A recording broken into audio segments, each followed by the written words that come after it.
Gonna speed this video because it took me a couple minutes.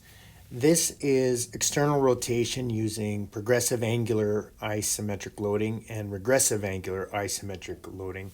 So right now I'm speeding through the process of my PAILs using maximal effort, always my safest effort, but I'm irradiating as hard as I can throughout my body, bridging against this table, pressing my feet into the ground. And then you can see I'm doing the regressive angular in between, regressive angular isometric loading. So what I do is with the progressive angular isometric loading, it's slow and steady. I keep adjusting the band as I increase range.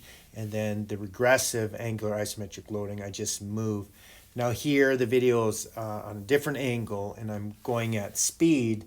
I just wanted you to get an idea.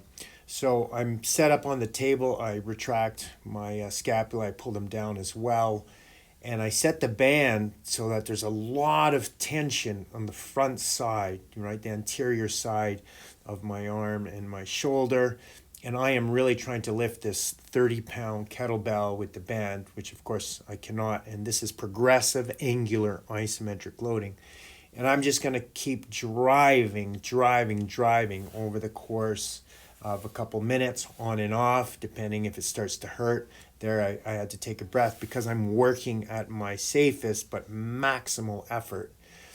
So if I have to take a break in between, I do. It's like I'm trying to lift myself off the table without cranking my neck and leave my shoulder behind. So really just trying to push. And this is what I would do in a normal functional range conditioning session, whether I had my shoulder replaced or not.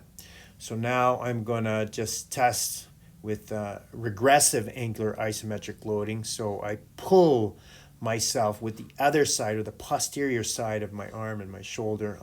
I pull myself as hard as I can, of course, with my safest effort into some external rotation.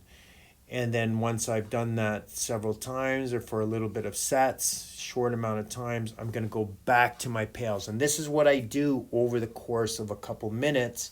Now I've gained some range. My joints do feel lubed up. So you can see I've been able to increase the band. I'm actually moving that weight, trying to drive myself off the table as I press my shoulder. I lock it against the table and I'm really driving, and I can just feel everything in the front of my shoulder as I drive into this external rotation.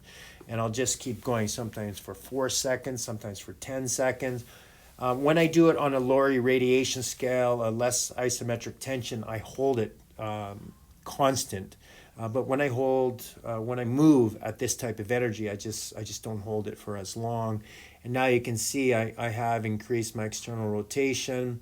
I'm getting much nicer movement in there, so I'm railsing it right now. Just keep pulling it kind of on some different angles.